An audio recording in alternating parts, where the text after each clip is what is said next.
안녕하세요. 박문기입니다. 우리 저번 시간에 이어서 우리 요양보호 업무에 대해서 좀 더 살펴보도록 하겠습니다. 그럼 이번 시간에는 뭐에 대해서 살펴보겠냐면요, 여러분. 요양보호 서비스를 제공을 하잖아요, 저희가. 그럼 이 요양보호 서비스를 제공할 때 어떤 원칙 하에서 제공을 하는지 이 요양보호 서비스 제공 원칙에 대해서 살펴보도록 하겠는데요. 이거는 1, 2, 3, 4, 5번 그런 예문 속에 많이 등장하는 표현이니까 좀 자세히 봐주면 좋을 것 같아요. 그럼 요양보호 서비스를 제공할 때 어떻게 해줘야 되는 거냐면 그 사람의 그 상태랑 그 삶을 존중을 해줘야 되는 거잖아요. 그렇기 때문에 먼저 이 서비스를 하기 전에 내가 맡은 내가 수발을 제공해야 되는 그 대상자의 상태에 따라서 먼저 알아봐야 되는 거거든요. 그렇기 때문에 대상자의 성격이라던가 대상자의 습관이라던가 대상자가 이렇게 선호하는 것들을 어떻게 해줘야 되는 거냐면 내가 서비스를 제공하기 전에 개시하기 전에 먼저 확인을 하는 거죠. 그래서 먼저 확인을 해서 그 사람이 특별히 싫어하는 행동을 하지 않도록 해주는 거죠. 그 사람의 그 개인적인 그 삶을 취향을 존중을 해주는 거거든요. 삶을 존중해주기 위해서 이 서비스를 제공하기 전에 성격, 습관, 선호하는 서비스 미리 알아보고 싫어하는 거는 하지 않도록 해주는 게 좋은 거고요. 다음에 요양보호사가 다 모든 거를 제공해주는 게 아니라요. 잔존 능력을 남아있는 능력을 최대한 보존하고 유지하기 위해서 대상자 스스로 할 수 있는 거는 스스로 할 수 있도록 해줘야 되는 거거든요. 그래서 대상자가 가능한 자립을 할 수 있도록 해줘야 돼요. 그래서 어떻게 해줘야 되는 거냐면 대상자 스스로 할 수 있는 거는 스스로 할 수 있도록 해줘야 되는 거거든요. 그래서 자립할 수 있도록 대상자의 능력을 최대한 활용해가지고 스스로 할 수 있도록 해주는 거고요. 다음에 서비스를 제공하기 전에는 어떻게 해줘야 되는 거냐면 제공하기 전에 충분히 설명을 해줘야 되는 거죠. 그래서 대상자에게 설명을 하고 동의하면서 이렇게 서비스 제공을 해주는 거고 대상자가 지금 설명을 해줄 수 없는 상태다. 그럼 대상자가 아니라 가족에게 대상자가 지금 치매 등으로 인지 능력이 없다. 그러면 대상자의 보호자에게 이렇게 설명을 하고 난 다음에 서비스를 제공해야 된다고 생각하시면 되겠습니다. 다음에 비밀을 알았어요. 지금 서비스를 제공하면서 알게 된 그 대상자의 비밀은 어떻게 해야 되는 거냐면 알게 된 비밀은 절대 누설하면 안 되죠. 절대 누설하면 안 되고요. 다음에 대상자가 자유롭게 의사표현을 할 수 있도록 도와줘야 되는 거죠. 그래서 비밀 누설하면 안 되는 거고요. 다음에 5번째는 어떻게 해야 되는 거냐면 대상자의 지금 상태 관찰해줘야 되죠, 여러분. 그래서 우리 아까 요양보호사의 업무 중에 관찰자의 역할이 있었잖아요. 그러니까 상태를 관찰해 주고요. 다음에 이 대상자의 상태와 관계없이 지금 관계없이 기계적으로 서비스를 제공하면 안 되거든요. 그래서 5번째는 상태 관찰하고 상태와 관계없이 기계적인 서비스는 제공해주면 안 된다는 거고요. 다음에 이거 굉장히 중요하죠, 여러분. 요양보호사의 업무는 대상자에만 하는 거지 대상자 가족이나 아니면 대상자의 애완견이나 그런 업무를 해주는 건 아니거든요. 그렇기 때문에 모든 서비스는 누구에게만 해당이 되는 거냐면 대상자에게만 제공이 된다는 게 너무너무 중요한 거라고 생각하시면 되겠습니다. 다음에 7번째는 어떤 게 있냐면요. 7번째는 어떤 게 있냐면 대상자의 상태 변화가 나타났어요. 그러면 대상자의 지금 상태 변화 등으로 지금 이 서비스 변경이 필요하거나 아니면 서비스를 추가할 게 생겼어요. 그럼 어떻게 해야 될까요, 여러분? 그럴 때는 시설장이나 관리 책임자에게 이렇게 보고하도록 하는 거죠. 그죠? 다음에 내가 지금 대상자나 가족과의 의견이 지금 충돌이 되고 상충이 돼요. 그러면 그때 불필요한 마찰을 하는 게 아니에요. 그래서 불필요한 마찰은 피하고요. 시설장이나 이렇게 관리자한테 이렇게 보고를 해주면 된다고 생각하시면 되겠습니다. 다음에 서비스 제공하다가 지금 사고가 발생을 했어요, 여러분. 사고 발생했으면 시설장이라던가 간호사에게 신속하게 보고를 해서 적절한 대처를 이렇게 할 수 있도록 해줘야 되는 거죠. 그죠? 다음에 우리 간호처치하면 안 된다고 했었잖아요. 아까. 그렇기 때문에 흡인해주면 안 되고요. 비위관 삽입해주면 안 되고요. 관장해주면 안 되고요. 도뇨해주면 안 되고요. 욕창 드레싱 관리 같은 거 해주면 안 되고요. 투약해주면 안 되고요. 다음에 이런 의료행위 해주는 거 아니거든요. 근데 모든 의료행위 해주면 안 되는데 딱 2가지 허용되는 게 있어요. 2가지 허용되는 게 어떤 게 허용이 되냐면요. 외용약은 발라줄 수 있어요, 여러분. 외용약이라고 하는 건 뭐냐면 상처가 났을 때 후시딘 같은 거 발라준다던가 뭐 이런 것들 있잖아요. 그래서 이렇게 뭐 이렇게 후시딘 같은 거 발라주는 거, 그런 연고 같은 거, 이런 연고 같은 거 발라주는 거 이런 건 해줄 수 있어요. 다음에 이렇게 환자가 혈압약이 있는데 그걸 갖다가 시간에 맞춰서 이렇게 먹도록 해주는 거 있잖아요. 그래서 경구로 먹는 이런 약을 갖다가 그 시간에 맞춰서 의사 처방에 의해 가지고 적절한 시간에 이렇게 맞춰서 먹도록 해주는 이 두 가지는 해줄 수 있는데 나머지의 간호조치는 절대 해주면 안 된다고 생각하시면 되겠습니다. 다음에 지금 요양보호사가 서비스 제공하다가 응급 상황이 발생했어요. 그럼 굉장히 응급한 상황이잖아요. 그렇기 때문에 응급처치는 해줘야 되는 거거든요. 그래서 응급처치해주고 지금 119에 빨리 신고를 해가지고 대상자가 빨리 가까운 의료기관에 가서 적절한 그런 간호처치라던가 치료를 받을 수 있도록 지금 치료를 받을 수 있도록 해줘야 되는 거거든요. 그래서 응급 상황이 발생한 경우에는 응급처치 해주고요. 응급처치해주고 가까운 이렇게 응급처치해주고요. 다음에 내가 응급처치를 할 수 없어요. 그럼 어떻게 해줘야 되는 거냐면 가장 가까운 의료기관에서 적절한 처치를 받을 수 있도록 해준다고 생각하시면 되겠습니다. 다음에는 치매 대상자예요. 지금 치매 대상자는 아까 치매 관리도 어떻게 했냐면 우리 치매 관리 지원 서비스 있었잖아요. 근데 치매 환자는 행동 변화를 예측할 수 없다 그랬잖아요. 그래서 행동 변화에 대처하는 게 치매 관리 지원 서비스였잖아요. 그렇기 때문에 여러 가지 돌발 상황이 발생할 수 있단 말이에요. 그럼 이런 돌발 상황이 발생했을 때 어떻게 해주는 거냐면 시설장이나 관리 책임자랑 의논해가지고 이렇게 관리를 해준다고 생각하시면 되겠습니다. 그래서 이 기본 원칙에 대해서 살펴봤습니다. 그러면 우리 요양보호 업무에 대한 그 유형 아까 살펴봤는데요. 하나하나 좀 자세히 살펴보도록 할게요. 그럼 아까 신체 활동을 지원해 주는 거거든요. 신체 활동을 지원해 주는 건데 제가 이 신체라고 하는 건 그 환자의 그 대상자의 그 몸하고 상관이 있는 거를 신체 활동이라고 했었잖아요. 그렇기 때문에 신체 활동 지원 서비스에는 뭐가 있냐면 아침에 일어나서 여러분들이 하는 것 순서대로 생각하시면 돼요. 그래서 그 사람의 칫솔 구강 관리해주고 그 다음에 세면 도움해주고 그 다음에 머리 감겨주고 그 다음에 목욕해주고 목욕하고 난 다음에 옷 갈아입고 난 다음에 몸단장 해주고 그리고 난 다음에 배고프니까 식사 도와주고 그리고 난 다음에 식사 도와주고 난 다음에 화장실 가게 밥 먹고 난 다음에 이제 뭐 하는 거냐면 화장실 가도록 도와주고 쉴 때 그 대상자가 쉴 때 잘 움직이지 못한다면 체위 변경해주고 그리고 어디를 갈 때 뭐 화장실을 간다거나 이럴 때 이 이동을 도움해주고 다음에 이러한 신체 기능을 유지하고 증진하도록 해주는 게 바로 뭐냐면 신체 활동 지원 서비스라고 생각하시면 되겠습니다. 그 사람의 신체 몸과 관련된 서비스라고 생각하시면 돼요. 그러면 이 신체 활동 지원 서비스에 대해서 좀 더 보도록 하겠는데요. 그러면 이 사람을 도울 때 지금 어떻게 해주는 거는 세면이나 양치나 머리 감기나 이런 목욕하는 거를 이렇게 도와주는 거잖아요. 그러면 이런 거를 도와줄 때 어떻게 하는 거냐면 대상자가 이동할 수 있는 세면장에서 하는 게 좋거든요. 그래서 대상자를 그냥 이동할 수 있는 환자인데도 불구하고 침대에 이렇게 누워있는 채로 그 서비스를 다 제공해 주는 게 아니라 대상자가 할 수 있는 행동은 스스로 할 수 있도록 해줘가지고 남아있는 잔존 능력을 최대한 유지하도록 해줘야 되는 거거든요. 그래서 이 대상자의 남아있는 이 잔존 능력을 최대한 유지하도록 해주기 위해서 대상자가 이동할 수 있으면 이 이동하게 해가지고 이동할 수 있는 이 세면장에서 해주는 게 좋고요. 누워있는 채로 제공해 주는 게 아니라 다음에 휠체어를 이용해서 대상자의 아까 이동 도와주는 거 있었잖아요. 그럼 이동을 도울 때는 대상자의 지금 상태에 맞는 그런 거를 이렇게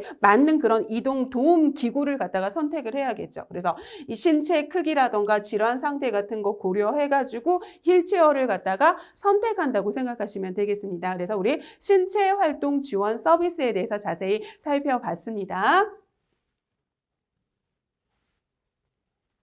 다음은 일상생활 지원인데요. 일상생활을 지원해 주는 거예요. 그래서 제가 아까 뭐라 그랬냐면 여러분들이 집에 가서 일상적으로 하는 일을 생각하라고 그랬거든요. 그래서 밥하고 빨래하고 청소하는 거라 그래서 내가 집에서 일상적으로 퇴근하고 난 다음에 일상적으로 집에 가서 하는 게 밥, 빨래, 청소잖아요. 그렇기 때문에 취사가 뭐냐면 밥하는 거고요. 그죠? 세탁이 바로 뭐냐면 빨래하는 거고요. 그죠? 다음에 청소하고 주변 정돈하는 게 바로 뭐냐면 일상생활 지원 서비스. 그래서 밥하고 빨래하고 청소하고 주변 정돈하는 서비스가 일상생활을 지원해주는 서비스라고 생각하시면 되고요. 다음에 일상생활을 지원해주는 이 서비스를 할 때 주의해야 될 게 있는데 어떻게 해줘야 되는 거냐면 이거 할 때 기존에 놓여있던 이런 그 자리를 요양보호사 마음대로 이렇게 바꾸면 안 되고요. 그 대상자의 동의하에 대상자에게 물어보고 동의했을 때 그 위치를 바꾸는 거거든요. 그래서 내가 맘대로 바꾸는 게 아니라 기존에 놓여있던 그 자리를 내 맘대로 다른 곳으로 이렇게 바꾸면 안 되고요.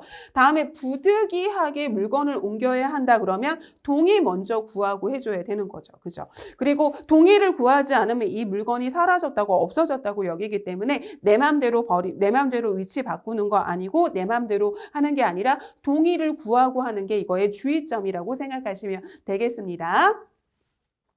다음은 일상생활 지원 서비스 말고 개인 활동을 지원해 주는 건데 이거는 이렇게 생각하시면 돼요. 그 사람의 활동, 움직이는 활동을 지원해 주는 거라고 생각하시면 되거든요. 그러면 지금 편마비 환자라던가 지금 잘 움직이지 못하는 대상자라던가 이런 대상자, 반신불수라던가 이런 대상자의 외출 시 이렇게 동행해 주는 서비스를 이 사람의 활동을 외출하는 그 활동을 동행해 주는 서비스라고 생각을 하시면 되고요. 다음에 지금 와상 상태로 지금 누워 있는 환자라서 외출을 못 한다. 그럼 어떻게 해 주는 거냐면 그 사람의 활동을 못 하니까 그 사람의 활동을 대신해 주는 거죠. 그렇기 때문에 일상 업무를 대행해 주는 건데 대상자의 물품을 구매한다든가 대상자의 약을 타준다든가 은행 가서 업무를 처리해 준다든가 관공서를 갖다가 이용해 주는 그 업무, 일상 업무를 대행해 주는 그 사람의 활동을 지원해 주는 서비스라고 생각하시면 되겠습니다. 그다음엔 그 사람의 정서를 지원해 주는 서비스가 있는데요. 말벗이 돼준다던가 격려해 준다던가 위로해 준다던가 상담을 해주는데 생활 상담을 해주는데 이 생활 상담은 뭐 간호에 대한 상담을 해줘서도 안 되고 다음에 뭐 기능 회복에 대한 상담을 해줘서도 안 되고 이 상담은 딱 두 가지에 이렇게 하나인데 신체 활동을 지원해주는 우리 서비스 있었잖아요. 아까 신체 활동 서비스 해주는 거 구강 관리해주고 그다음에 세면해주고 머리 감아주고 목욕해주고 옷 갈아입히고 문단장 해주고 그다음에 식사해주고 화장실 가고 체위 변경해주고 이동해주고 신체 활동 유지 기능 유지 증진해주는 그런 신체 활동에 관한 거랑 다음에 가사 활동 지원해주는 거 있었잖아요. 그래서 밥하고 빨래하고 청소해주고 막 주변 정돈해주고 그럼 이 두 가지에 한해서 해주는 거지 이 내용에 한해서만 해주는 거지 다른 거를 상담은 좀 피하셔야 된다고 생각하시면 되고요. 다음에 정서 지원에는 뭐도 포함이 되는 거냐면 그 사람의 의사소통을 하도록 지원해주는 것도 이 정서 지원 서비스에 해당이 되는데요. 이거 시험 문제 좀 많이 나왔거든요. 알아두세요. 그래서 그 사람의 대상자한테 책을 읽어준다던가 편지를 대필해준다던가 이런 것들이 바로 뭐냐면 정서 지원 서비스에 해당된다는 걸 반드시 아셨으면 좋겠습니다. 다음에 또 어떤 서비스가 있냐면 요양보호사가 목욕 장비를 갖추고 가서 그 사람의 목욕을 해주는 거죠. 목욕 장비를 갖추고 집에서 서비스를 받는 재가노인 집을 방문해서 목욕을 제공해주는 방문 목욕 서비스도 있다고 생각을 하시면 되고요. 다음에 또 어떤 서비스도 있냐면 다음에 이 방문 목욕 서비스 할 때 원칙에 대해서 잠깐 살펴볼까요, 여러분? 그럼 이거 할 때 어떻게 하는 거냐면 미리 사전에 목욕 서비스를 제공하기 전에 대상자의 질환 상태라던가 목욕하고 난 다음에 체력이 저하됐는지 감기 같은 게 걸렸는지 이렇게 세심하게 관찰해주고 지원해주는 그런 게 필요하다는 게 바로 원칙이라고 생각하시면 되고요. 다음에 요양보호사의 업무 제한이 있는데요. 요양보호사가 절대 해주면 안 되는 것들이 있죠. 그래서 어떤 걸 해주면 안 되는 거냐면 기능회복 훈련 서비스 있죠. 아까 언어치료라던가 물리치료라던가 뭐 작업치료라던가 그래서 제가 기능회복 훈련에는 어떤 말이 들어간다 그랬냐면 훈련이라던가 치료라던가 아니면 프로그램이라는 거 말 들어간다 그랬잖아요. 그럼 이거는 전문직에 의해서 제공되는 거기 때문에 요양보호사가 해주면 안 되는 거라고 생각을 하시면 되고요. 다음에 간호처치도 방문 간호를 제공하는 사람한테 해주는 거지 우리가 해주면 여러분들이 해주면 안 되는 거죠. 그래서 관장해서도 안 되고 다음에 뭐 석션해서도 안 되고 욕창할 때 드레싱 같은 거 해줘도 안 되고 그래서 이 간호처치 서비스는 해주면 안 된다고 생각을 하시면 되고요. 다음에 가정에서 생활하면서 방문 요양 급여를 제공받는 대상자의 경우에 그 가족과 관련된 건 해주는 거 아니고요. 대상자에 한한 거죠. 그래서 뭐 해주는 거냐면 가족과 관련된 서비스는 해주는 게 아니고 그리고 대상자의 그 개를 목욕시켜 준다던가 그런 걸로 해주는 게 아니라 대상자에 한해서 서비스를 제공한다고 생각하시면 되겠습니다. 그러면 그 다음엔 이제 뭐가 나오냐면요, 여러분. 하나하나 이제 사례가 나와요. 그래서 이 사례는 요양보호 서비스 그 신체활동 지원이라던가 가사활동 지원이라던가 정서 지원이라던가 일상활동 지원이라던가 이런 사례가 나오고 난 다음에 이럴 때 어떻게 해주는 게 좋은가 해가지고 시험 문제 잘 나오거든요. 그래서 요 대처 방안의 주요 사례는 그 책에다가 이렇게 마킹을 좀 해놓고요. 이렇게 마킹해 놓고 난 다음에 시험장에 가서 이렇게 시험 보기 전에 이렇게 마킹해 놓고 봐야 될 부분이 있거든요. 그래서 이 부분도 시험 보기 전에 이렇게 좀 확인하고 난 다음에 시험 보면 굉장히 도움이 많이 되는 파트라고 생각을 하시면 되거든요. 그럼 하나하나 좀 살펴보도록 하겠습니다. 그럼 처음에는 신체 활동을 지원해주는 그 우리 세면하고 머리 감기고 뭐 이렇게 신체 활동을 지원해주는 그런 서비스에 대해서 살펴볼게요. 그러면 아까 세면이나 이런 거를 할 때 대상자가 그 잔존 능력을 유지하기 위해서 이동할 수 있는 경우에는 이동해서 시키라 그랬잖아요. 그런데 대상자가 거동할 수 있어요. 지금 움직일 수 있는데 이 대상자가 지금 이동하기를 거부를 해요. 그럼 이동해가지고 잔존 능력을 유지하도록 스스로 할 수 있도록 도와줘야 되잖아요. 그렇기 때문에 일단은 그 사람은 어떻게 해주는 거냐면 기분 전환을 시키는 거예요. 기분 전환시키고 난 다음에 스스로 걸어가서 스스로 할 수 있도록 도와준다고 생각하시면 되겠습니다. 그래서 기분 전환시켜준다고 생각하시면 되고요. 다음에 혈압이 높은데도 지금 목욕한대요. 그러면 혈압이 높을 때는 목욕을 하면 안 되거든요, 여러분. 그러면 혈압이 높을 때는 목욕하면 안 된다는 걸 대상자한테 설명을 해줘야 되는 거죠. 그래서 혈압이 높을 때는 기본적으로 목욕을 하지 않는 것이 좋다는 걸 갖다가 대상자랑 가족한테 설명해 주고요. 그리고 이 대상자의 상태에 따라서 간호사랑 이렇게 의논해서 처리하면 되거든요. 그래서 대상자의 상태 관찰하고 시설장이나 간호사랑 이렇게 상의한다고 생각하시면 되겠습니다. 다음은 대상자가 지금 변비인데 관장해달래요, 여러분. 그럼 우리 의료행위 해주면 안 되잖아요. 간호처치 해주면 안 되잖아요. 그래서 관장해서도 안 되고 석션해서도 안 되고 드레싱 같은 거 해주면 안 되는 거잖아요. 주사 놔줘도 안 되고. 그래서 관장을 해달라고 하니까 어떻게 해줘야 되는 거냐면 이런 거는 하면 안 된다는 거 알려주셔야 되는 거고요. 변비면 식사 습관부터 먼저 보셔야 되는 거죠. 어떤 음식을 섭취하는지를 봐서 물을 많이 섭취하도록 도와준다던가 아니면 이렇게 고섬유소 음식을 갖다가 이렇게 섭취하도록 도와줘야 되기 때문에 이 대상자가 지금 어떤 식습관과 배변 양상을 하고 있는지를 확인을 하고 이걸 갖다가 서비스 계획에 이렇게 반영을 하는 거죠. 그래서 수분 섭취 많이 하게 되고 그다음에 야채 같은 거 많이 드시게 하고 그다음에 관장은 요양보호사 업무가 아니라는 걸 대상자한테 설명하고 의료행위 간호처치 할 수 없는 거죠. 그죠? 다음에 아까 우리 신체활동 지원에서 목욕하고 난 다음에 밥 먹고 난 다음에 변이 느끼면 화장실 간다 그랬잖아요. 그럼 우리가 식사를 하고 난 다음에 장이 움직여서 배변 활동을 하게 된단 말이에요. 그렇기 때문에 배변은 식사 후에 이 작용해서 일어나기 때문에 이 시간 잘 계산을 해가지고 화장실에 앉아서 이렇게 배변하도록 해주는 게 이렇게 도와주는 거라고 생각하시면 되겠습니다. 다음은 또 어떤 거에 대해서 살펴보겠냐면요, 여러분. 지금 아까 그 배변 활동에서 이렇게 복부 마사지 해주는 것도, 이렇게 복부 마사지 해주는 것도 좋은 방법 중에 속하겠죠. 복부 마사지 해주는 거.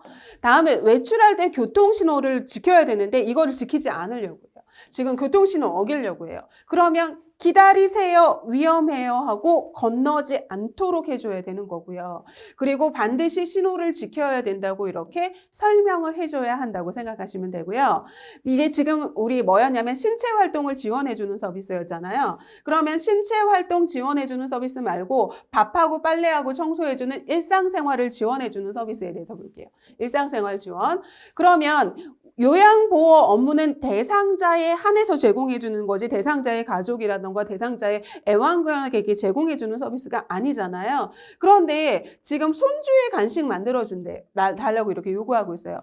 그러면 대상자가 아니잖아요. 그렇기 때문에 이 업무는 제 업무가 아니라고 대상자를만을 위한 서비스만을 제공한다는 걸 얘기해줘야 되는 거죠. 그래서 계속 요구한다. 이걸 요구한다 그러면 우리 불필요한 마찰은 피하고 시설장이나 관리자한테 얘기한다고 우리 원칙에서 아까 봤잖아요. 그렇기 때문에 시설장이나 간호사한테 보고한다고 생각하시면 되고요. 다음에 냉장고 안에 유효기간이 지금 지난 식품이 있어요. 그러면 아까 우리 그랬잖아요. 내 맘대로 움직이고 내 맘대로 버리면 안 되고 대상자한테 동의를 구해야 된다 그랬잖아요. 그렇기 때문에 허락 없이 처분하면 안 되고요. 대상자와 함께 이렇게 냉장고 정리를 하거나 아니면 가족 지원을 요청하거나 가족이 지켜보는 가운데서 정리하고 동의를 받고 그 다음에 유효기간이 지난 걸 버리도록 한다고 생각하시면 되겠습니다. 다음에 청소하고 난 다음에 물건이 없어졌다고 해요. 그럼 어떻게 해줘야 되는 거냐면 청소하기 전에 일단 물건의 상태가 어디 있는지 잘 살펴봐서 원래 있던 위치에 그대로 놔두는 게 가장 좋은 방법이고요. 그리고 난 다음에 이 청소하고 근데 이게 없어졌다고 그래요. 그러면 청소했을 때 그 상황에 대해서 설명을 해주는 거거든요. 그래서 물건이 없어졌다고 하면 물론 청소하기 전에 어떻게 해야 되는 거냐면 물건의 위치 잘 기억해서 청소가 끝나고 난 다음에 원래 있던 곳에 놓는 게 가장 좋은 방법이고요. 다음에 없어졌다고 하면 이 상황 설명하고 그 다음에 위치를 확인시켜 주는 게 좋은 거고 만약에 이 갈등이 더 계속 그런다 그러면 불필요한 마찰 피하고 어떻게 해줘야 되는 거냐면 가족과 시설장에게 이렇게 알리는 게 좋은 방법이라고 생각하시면 되겠습니다. 다음에 대상자가 지금 정원에 잡초 뽑기, 거실 대형 유리 닦기 이런 거를 요구하고 있어요. 그러면 요양보호사의 업무는 대상자에 대한 업무에 한한 거잖아요. 그렇기 때문에 이 업무는 우리의 업무가 아니고 대상자만을 위한 업무만 한다는 걸 원칙을 설명해 줘야 되는 거죠. 그래서 이 업무는 하지 않는다고 설명을 하고 계속 요구한다 그러면 불필요한 마찰 피하고 시설장이나 관리자한테 보고해야 된다고 생각하시면 되겠습니다. 그래서 우리 일상생활을 지원해주는 서비스에 대해서 살펴봤고요. 다음은 어떤 서비스를 살펴보겠냐면 그 사람의 개인 활동, 그 사람이 움직이는 활동을 지원해주는 서비스에 대해서 살펴보도록 할게요. 그러면 그 사람의 활동을 지원해주기 위해서 외출 시 동행을 해주려고 하는데 요양보호사 차량을 자꾸 이용하려고 해요. 그래서 요양보호사 차량을 이용하려고 하면 요양보호사는 지금 대상자의 안전을 위해서 해야 되는 사람이잖아요. 그럼 운전을 하면 이 요양보호사의 안전을 지켜줄 수 없죠. 그렇기 때문에 요양보호사는 대상자 옆에서 안전을 지켜주기 위해서 이렇게 같이 동행해주는 사람이기 때문에 절대 안 된다고 설명을 해줘야 되는 거죠. 그래서 사고가 날 경우 요양보호사 책임으로 개인 차량을 이용할 수 없고요. 다음에 요양보호사 사고 예방하기 위해서 대상자 옆에 항상 있어야 된다는 걸 설명을 해주시면 된다고 생각하시면 되겠습니다. 다음은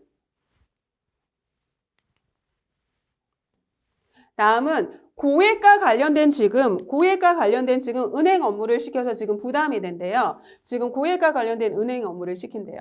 그럼 일상 업무 대행이 있잖아요. 그런데 너무 고액이에요. 그럼 어떻게 해주는 거냐면 가족과 함께 동반해서 업무를 하는 게 가장 좋은 방법이고요. 아니면 가족과 동반하기 어렵다 그러면 은행 업무 사전에 다른 가족에게 이걸 갖다가 알리고 난 다음에 이 업무를 수행하는 게 좋다고 생각하시면 되고요. 다음에 대상자 본인 아들 있잖아요. 아들과 관련된 업무를 지금 도와달라고 하고 있어요. 그럼 우리 업무는 대상자에 한한 거잖아요. 그러니까 대상자를 위한 서비스만을 원칙으로 한다고 설명을 하고 그리고 난 다음에 요양보호사는 지금 어떻게 해야 되는 거냐면 대상자 곁에 있어야 된다는 걸 설명해주고 이 업무를 해주면 안 되는 거죠. 그죠? 다음에 지금 어떤 물품을 지금 구매를 대행을 해줘가지고 물품을 사왔는데 그 물품이 마음에 들지 않는데요. 지금 마음에 들지 않는데요. 그럼 구매하기 전에 자세하게 대상자가 희망하는 상품이 뭔지 자세하게 물어보고 가서 사오는 게 가장 좋은 방법이고요. 다음에 상품을 명확하게 설명하지 못하면 가능하면 대상자와 이렇게 움직일 수 있는 대상자라면 함께 가서 구입하는 게 가장 좋은 거고요. 아니면 희망하는 물품을 찾지 못했을 때 대체품을 사야 하는지 그걸 미리 이렇게 대상자랑 이렇게 의논하고 난 다음에 사러 가서 물품을 구매하면 이런 것들을 좀 막을 수 있겠죠. 그래서 우리 개인 활동을 지원해주는 서비스에 대해서 살펴봤고요. 다음은 정서를 지원해주는 서비스 사례에 대해서 살펴보도록 하겠습니다. 그럼 대상자가 서비스 시간도 아닌데 자주 전화를 한대요. 그럼 일단 전화가 오면 받아야 돼요. 왜냐면 환자가 지금 응급 상황이라서 지금 도움을 요청할 수도 있거든요. 그럼 일단 받아가 지금 그 대상자가 지금 응급 상황인지를 먼저 살펴봐야 되는 거고요. 근데 응급 상황도 아닌데 다른 것 때문에 막 전화를 했어요. 그러면 이 업무 시간 외에 전화를 하지 않는 거라고 그 원칙을 설명해 주시고요. 이게 계속된다면 불필요한 마찰을 피하고 시설장이나 관리자한테 얘기해 주는 게 좋겠죠. 그래서 우선 응급 상황인지 파악하고 난 다음에 이런 상황이 아니라면 서비스 시간 외에는 다른 업무로 인해서 이런 전화하지 말라고 얘기해 주셔야 되는 거고요. 계속 그런 경우에는 우리 불필요한 마찰 피하고 책임자나 가족에게 이렇게 보고하는 게 좋은 방법이라고 생각하시면 되겠습니다. 다음에 지금 몸을 만지는 이렇게 신체 접촉을 한대요. 그런 신체 접촉을 하지 말라고 단호하게 얘기해 줘야 돼요. 단호하게 얘기해 주고요. 계속 그런다 그러면 어떻게 해줘야 되는 거냐면 가족과 책임자한테 알리고 보고해 주는 게 좋은 방법이라고 생각하시면 되겠습니다. 다음은 대상자가 지금 아들이랑 며느리에 대해서 자기 가족 있잖아요. 가족에 대해서 이렇게 험담을 해요. 험담을 하면 일단 의사표현을 하도록 자유로운 의사표현의 자유가 있잖아요. 그러니까 일단은 들어는 줘요. 들어는 주는데 내가 판단을 해가지고 거기에 개입을 하면 안 된다고 생각하시면 되거든요. 그래서 들어는 주되 내가 그거에 대해서 판단하지 않고요. 거기에 관여하지 않는다고 생각하시면 되겠습니다. 그래서 들어는 주는데 판단하지 않고 거기에 개입하고 관여하지 않는다가 맞는 답이라고 생각하시면 되겠습니다. 다음은 대상자가 지금 귀가 잘 들리지 않아요. 귀가 잘 들리지 않는데 지금 몸을 이렇게 만진대요. 그럼 일단은 귀가 들리지 않아서 이게 한 대상자한테 알리려고 그런 거일 수도 있잖아요. 그렇기 때문에 보청기의 작동 상태 확인하고요. 그리고 이 대상자한테 몸은 만지지 말라고 단호하게 얘기를 해야겠죠.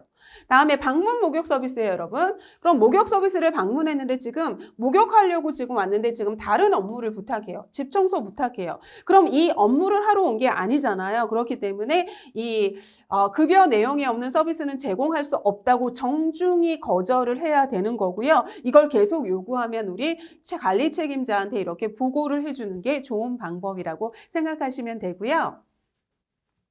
다음은 방문 목욕 서비스를 하는데 지금 대상자의 발에 물이 묻으면 안 되는 상태예요. 그럼 이 물이 묻으면 안 되는 상태라고 하면 이 환자 대상자의 그 상태에 따라서 물이 묻지 않게 하기 위해서 다른 사람의 계속 도움이 필요하다 그러면 어떻게 해야 되는 거냐면 간호사한테 보고하고 지금 요양보호사의 그런 증언을 더 이렇게 요구를 하거나 혼자서 안 된다. 그러면 이렇게 증언을 하는 거고요. 혼자 할 수 있다 그러면 의료진한테 확인하고 난 다음에 지금 이게 해도 되는지 이런 의료진한테 확인을 하고 난 다음에 어떻게 해줘야 되는 거냐면 이게 물이 들어가지 않게 꺼즈라던가 방수 테이프라는 거 이렇게 붙이고 감싼 다음에 목욕을 한다고 생각하시면 되겠습니다. 의료진한테 상태 확인하고 물어보고 목욕해도 되는 상황인지 어떤 상황인지 살펴보고 난 다음에 이렇게 꺼즈 붙여주고 방수 테이프로 붙여줘가지고 물 안 들어가게 하고요. 혼자서 이런 업무가 안 된다 그러면 한 명의 더 요양보호사를 보내주세요 하고 증언 요청을 해준다고 생각하시면 되겠습니다.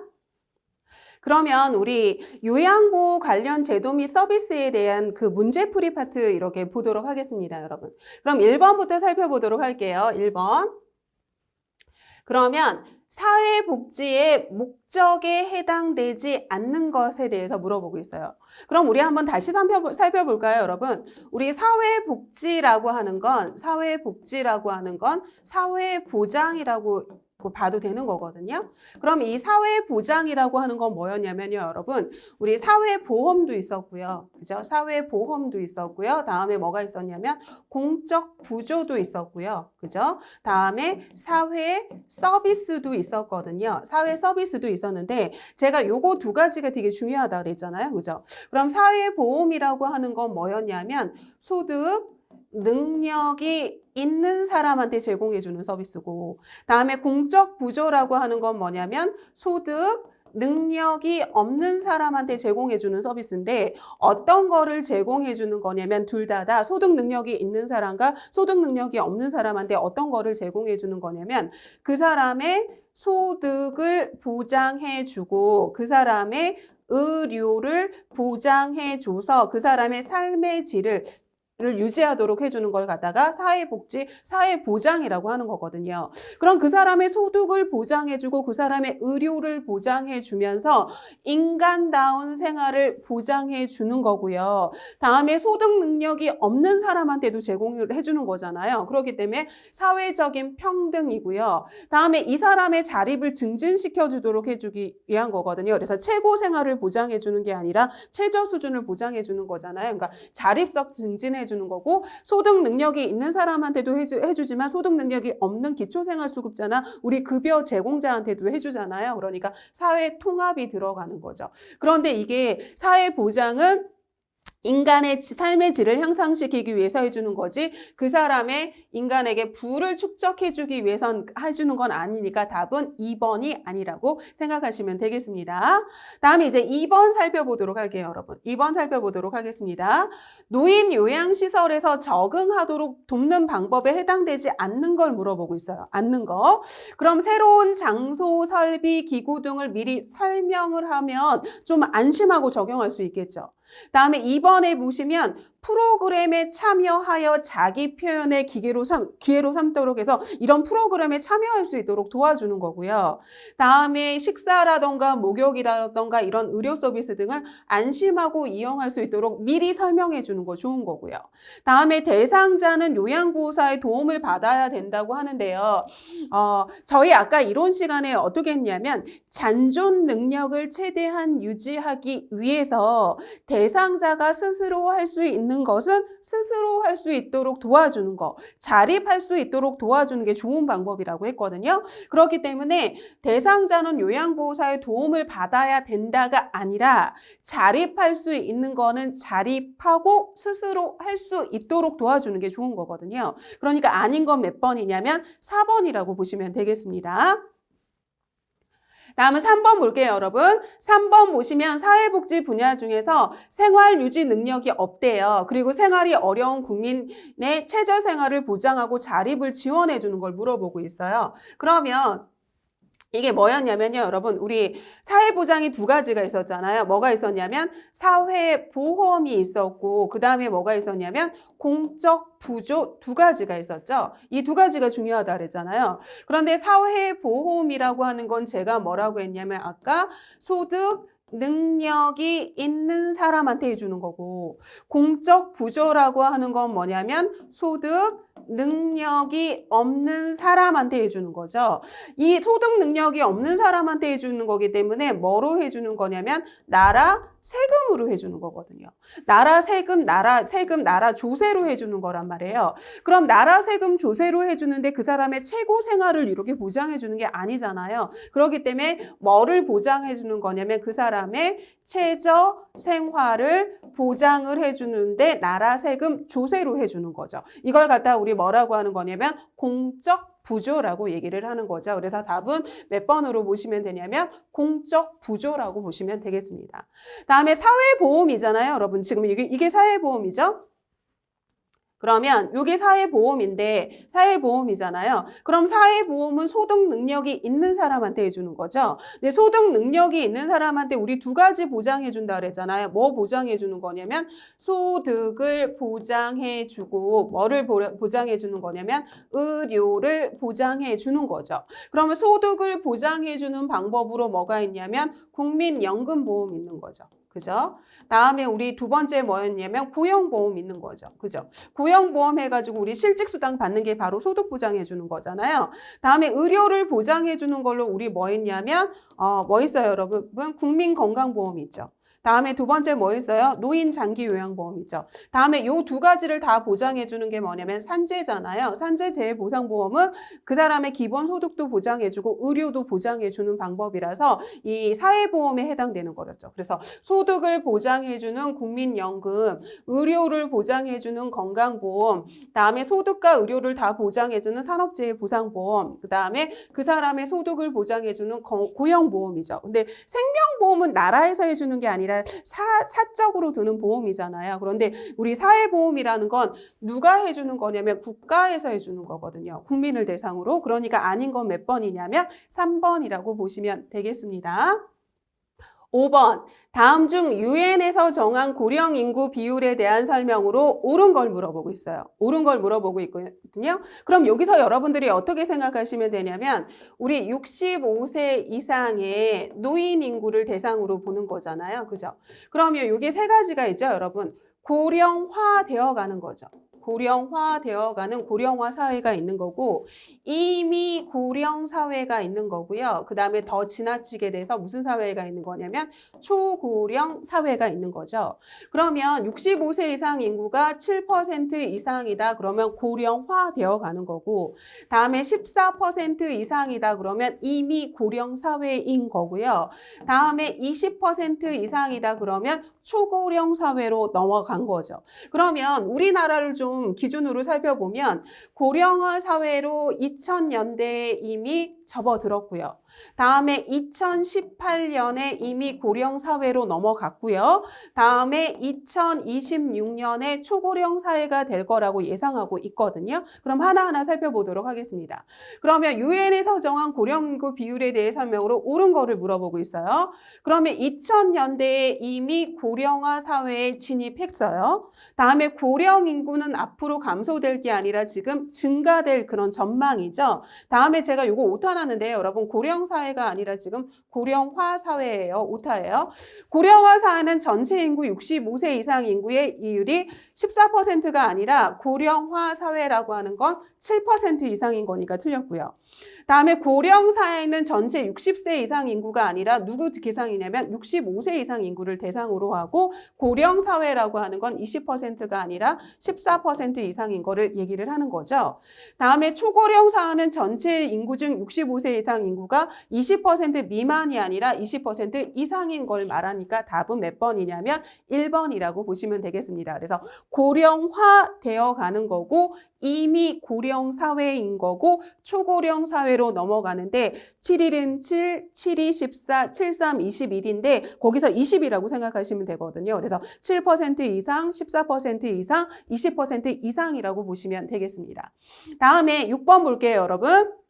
그러면 유엔에서 정한 노인복지 실행의 원칙은 우리 어떻게 외웠었죠, 여러분? 제가 어떻게 외우라고 그랬냐면 유엔에서 정한 건 독, 참, 보, 자, 존으로 외우면 되거든요. 독, 참, 보, 자, 존. 그럼 독립의 원칙, 참여의 원칙, 보호의 원칙, 다음에 자존의 원칙, 그 다음에 존엄의 원칙이라고 생각을 하시면 되거든요. 자아실현의 원칙, 존엄의 원칙이라고 보시면 되거든요. 독, 참, 보, 자존이라고 생각하시면 돼요.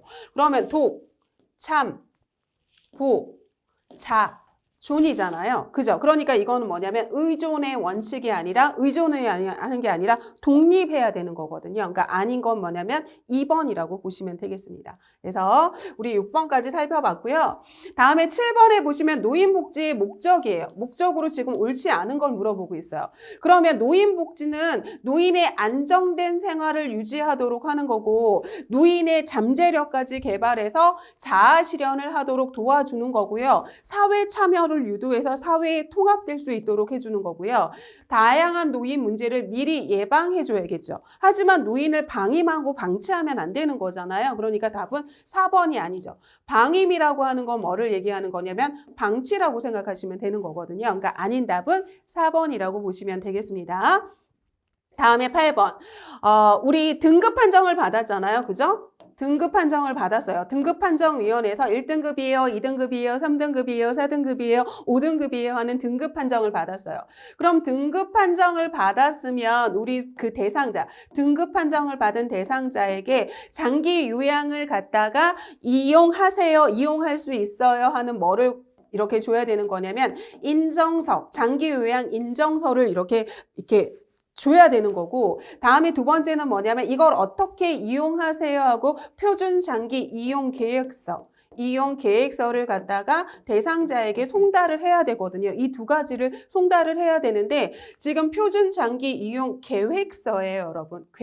계획서는 뭐냐면 뭐가 수록돼 있어야 되는 거죠, 여러분. 여기 계획서에는 뭐냐면 이 사람이 어떤 등급, 지금 어떤 그 급여를 받고 있는지, 이 사람이 지금 급여의 종류에 대해서 나와 있어야 돼요. 그래서 시설 급여를 받는지 재가를 급여를 받는지 급여의 종류에 대해서 나와 있어야 되는 거고, 어느 정도 횟수를 받을 수 있는지, 그 다음에 이 사람의 비용이 어떻게 되는지, 뭐 이런 것들 나와 있어야 되고, 내 본인 한도 금액이 어느 정도 되는지, 본인 부담액이 어느 정도 되는지가 나와 있어야 되는 거거든요. 그래서 이 등급에 대한 유효기간이라던가 어떤 등급을 받고 있는지 이 사람의 등급에 대해서 나와 있어야 되는 거지, 계획서인데 지금 등급판정위원회의 의견 같은 게 나와 있는 건 아니거든요. 그러니까 답은 몇 번이냐면 5번이 아니라고 보시면 되겠습니다. 다음에 9번 살펴보도록 할게요, 여러분. 집에서 받는 걸 제가 서비스라고 하잖아요. 그래서 대상자의 집에서 받는 제가 서비스에 해당되지 않는 걸 물어보고 있어요. 그럼 그 대상자의 집을 방문해서 요양 서비스를 제공해 주는 거 맞죠? 다음에 주야간 서비스라고 하는 건 뭐예요, 여러분? 일정 시간이죠. 일정 시간 보호해 주는 서비스를 주야간 보호 서비스라고 하잖아요. 주간에만 일정 시간, 야간에만 일정 시간 보호해 주고 나머지는 집에 가잖아요. 그러니까 재가급여에 해당이 되고요. 단기 보호라고 하는 건 뭐냐면 일정 기간 보호해 주는 거죠. 그래서 보호자가 지금 제주도로 뭐 3박 4일로 이렇게 그 출장을 간다던가 그러면 그 출장하는 단기간만 보호해 주고 자기 집으로 가는 거잖아요. 그러니까 이거 재가급여에 해당이 되는 거고요. 다음에 그 사람의 집을 방문해서 목욕해 주는 방문 목욕도 해당이 되죠. 그런데 같이 노인에게 지금 요양을 제공해 주면서 공동생활하는 가정에 입소한대요. 그럼 얘는 입소를 하는 거니까 집에서 하는 게 아니라 뭐에 해당이 되는 거냐면 시설급여에 해당이 되겠죠. 그러니까 아닌 답은 몇 번이냐면 5번이라고 보시면 되겠습니다. 다음에 10번 보도록 할게요, 여러분. 노인복지시설의 종류에 포함되지 않는 걸 물어보고 있어요. 그러면 입소에서 의식주를 제공하는 주거복지시설이 있고요. 입소에서 의식주뿐만 아니라 요양까지 제공해주는 의료복지시설이 있고요. 다음에 여가 활동을 할 수 있는 뭐가 있냐면 여가복지시설이 있고요. 다음 노인 학대랑 관련 있는 노인보호 전문기관이 있는 거죠. 그래서 아닌 거는 몇 번이냐면 4번이라고 보시면 되겠습니다. 사회복지관이 아니라 우리 노인복지관이라면 여가복지시설에 해당이 되는데 4번은 아니죠. 다음에 11번에 보시면 장기 요양 등급 판정 기준 중에 일상생활에서 전적으로 다른 사람의 도움이 필요한 상태래요. 그러면 우리 제가 요거 어떻게 외우라 그랬냐면 전상부일치 하고 외우면 되거든요. 전상부일치. 그래가지고 이게 1등급, 2등급, 3등급, 4등급, 5등급이라고 생각하시면 되거든요. 그러면 우리 다시 한번 살펴볼까요? 여러분 보세요. 전적으로 다른 사람의 도움이 필요하면 1등급. 상당 부분 다른 사람의 도움이 필요하면 2등급. 부분적으로 다른 사람의 도움이 필요하면 3등급. 일정 부분 다른 사람의 도움이 필요하면 4등급, 치매는 5등급이죠. 그래서 우리 전상부 일치하고 외우시면 되거든요. 그런데 여기는 뭐래요, 여러분? 지금 전적으로 다른 사람의 도움이 필요하대요. 그러면 이 전이 몇 등급이었습니까, 여러분? 1등급이었잖아요. 그러니까 답은 몇 등급이냐면 1등급이라고 보시면 되고요. 다음에 12번에 보시면 노인 장기 요양보험을 관리 운영하는 기관이 어디예요, 여러분? 국민건강보험공단에서 같이 하잖아요. 그래서 국민건강보험공단에서 국민건강보험료 얻을 때 통합적으로 징수를 해서 이렇게 따로 관리는 하지만 국민건강보험공단에서 운영을 하는 거죠. 그래서 우리 장기 요양 서비스 신청할 때도 어디서 신청하죠, 여러분? 서비스 그 인정 신청할 때 등급 인정 신청을 할 때 국민건강관리공단에 그 가거나 아니면 우리 국민건강관리공단 그 인터넷으로 이렇게 서비스를 신청을 하잖아요. 관리하는 곳이 어디냐면 국민건강보험공단이기 때문에 그러는 거죠. 답은 2번이라고 보시면 되고요. 다음에 13번 노인 장기 요양 보험료 시 본인 부담에 대한 거예요. 그런 것을 지금 옳지 않은 거에 대해서 물어보고 있습니다, 여러분. 그럼 본인 부담에서 두 가지가 있잖아요, 여러분. 뭐가 있어요? 집에서 받는 재가급여가 있었고요. 다음에 시설에서 받는 뭐가 있냐면 시설급여가 있었잖아요. 근데 재가급여는 집에서 받는 거니까 15%만 내면 되고 다음에 시설급여는 몇 퍼센트 내는 거냐면 20% 내는 거잖아요. 그죠? 그럼 하나하나 좀 살펴보도록 하겠습니다.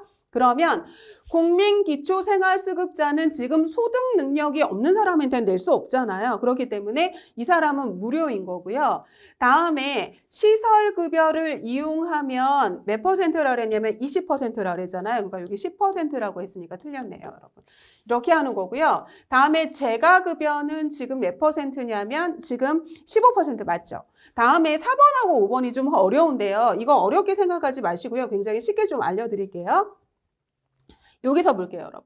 그러면 우리 40%에서 60%를 경감해주는 대상자가 있거든요. 이게 줄여주는 대상자가 있어요. 그럼 이거 어떻게 생각하시면 되냐면요, 여러분. 이렇게 보시면 되게 편하거든요. 40%를 경감해준다. 그럼 40%를 줄여주는 거잖아요. 그러면 내가 내는 돈 있잖아요. 내가 내는 돈은 40%를 경감해줬으니까 60%를 낸다고 생각하시면 돼요. 다음에 60%를 경감해줬기 때문에 내가 내는 돈은 몇 퍼센트냐면 40%라고 생각하시면 되거든요.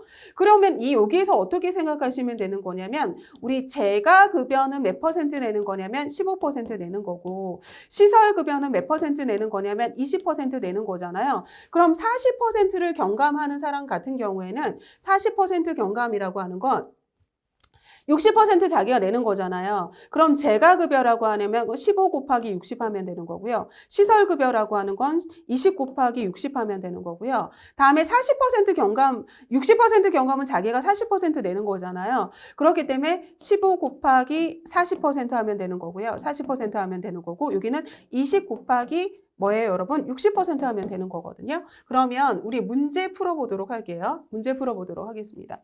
지금 40% 경감 대상자래요. 그럼 40% 경감 대상자니까 이 사람이 낼 돈은 몇 퍼센트냐면 60%란 말이에요. 그런데 시설급여는 몇 퍼센트 내는 거냐면 제가 20% 낸다고 그랬잖아요. 그죠? 20% 낸다고 그랬죠.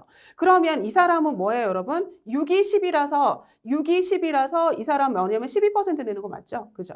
그런데 60% 경감 대상자 여러분. 그럼 이 사람은 자기가 몇 퍼센트 내죠? 40% 내죠. 그런데 이 사람은 지금 재가급여니까 몇 퍼센트예요? 재가급여는 제가 15%라 그랬잖아요. 그러면 이거 곱하기 해주면 되잖아요. 그러면 몇 퍼센트냐면 6%죠. 그러니까 아닌 답은 몇 번이냐면 2번이라고 보시면 되겠습니다. 다음에 14번 장기요양보험료에 관한 공단의 처분에 지금 보험료에 대해서 공단의 처분에 지금 의의가 있대요. 그럼 공단의 국민건강관리공단에서 지금 보험공단에서 지금 그걸 하는데 여기가 의의가 있으면 거기에다가 신청을 하면 되죠. 그러니까 의의가 있다. 그럼 어디에다 신청을 하는 거냐면 국민건강보험공단에서 관리를 하기 때문에 어디에서 신청해 주면 되냐면 국민건강보험공단에 신청하면 되는 거죠. 그래서 답은 3번이라고 보시면 되겠습니다. 다음은 15번 노인 장기 요양 인정 절차예요. 그럼 인정 절차를 해서 등급 판정 받는 거잖아요. 그러면 국민건강보험공단에 신청을 하고요. 그러면 국민건강보험공단에서 우리 간호사라던가 사회복지사 직원이 그 집에 가서 방문조사하죠. 방문조사하고 난 다음에 어떻게 하죠, 여러분? 우리 1차 조사가 나오잖아요. 그래가지고 이때 어떻게 해주는 거냐면 그래서 등급 판정을 해주는 거죠. 그래서 이 사람한테 뭐를 해주는 거냐? 방문조사해서 등급 판정해주죠. 그래서 몇 등급입니다 하고 이렇게 등급 판정을 해주잖아요. 등급 판정을 해주면 이 등급이 몇 등급입니다. 그 사람한테 결과 통지해주고, 그래서 이 결과 통지해줄 때 두 가지 주는 거잖아요. 인정서랑 이용계약서 주고 그 사람한테 지금 급여를 지금 뭐 시설급여라던가 아니면 그 재가급여라던가 이런 걸 제공을 해주는 거죠. 그러니까 답은 몇 번이냐면 5번이라고 보시면 되겠습니다. 그래서 요거 다시 한번 보시면요, 여러분 다시 한번 살펴볼까요? 우리 장기 요양을 인정받기 위해선 국민건강관리공단에 신청을 하죠. 그럼 거기 직원이 나와서 방문 조사를 해요. 그래서 우리 그 인정조사표에 의해서 방문 조사를 하잖아요. 그럼 이게 무슨 결과가 나오죠, 여러분? 1차 결과가 나오죠. 그럼 1차 결과 한 거랑 소견서랑 이렇게 첨부를 해서 어디로 가죠, 여러분? 등급판정위원회로 가잖아요. 그죠? 등급판정위원회로 가게 되고, 이 판정위원회에서 뭐라는 거냐면 최종 등급 판정을 해주죠. 최종 등급 판정을 해주죠. 그럼 최종 등급 판정을 해주잖아요. 1등급, 2등급, 3등급, 4등급, 5등급 등급 외자입니다. 이게 등급 판정을 해줬어요. 그러면 이걸 갖다가 그 수급자한테 결과 통지를 해주는 거죠. 결과 통지해줄 때 인정서랑 이용계약서 주면 이거를 갖다가 어떻게 해주는 거냐면 이제 이 사람이 그 장기 요양 기관에서 이렇게 신청을 하는데 전화 상담이나 방문을 해서 신청을 하고, 신청을 받았으면 그 장기 요양 기관에서 그 사람의 욕구 상태라던가 이런 거 평가를 해가지고 이용 계약서를 이렇게 설명을 해주고, 그리고 계약을 체결을 하고, 그 다음에 뭐를 하는 거냐면 이렇게 서비스를 제공을 해주는 거죠. 서비스를 제공을 해주는 거고, 서비스 제공해주고 난 다음에 잘 되고 있는지 모니터링 하는 것까지가 바로 이거에 대한 그 절차라고 생각하시면 되는 거죠. 그래서 여러분 이번 시간에는 여기까지 살펴보고요. 다음 시간에 마저 이어서 우리 문제 마저 풀어보도록 하겠습니다. 수고하셨습니다.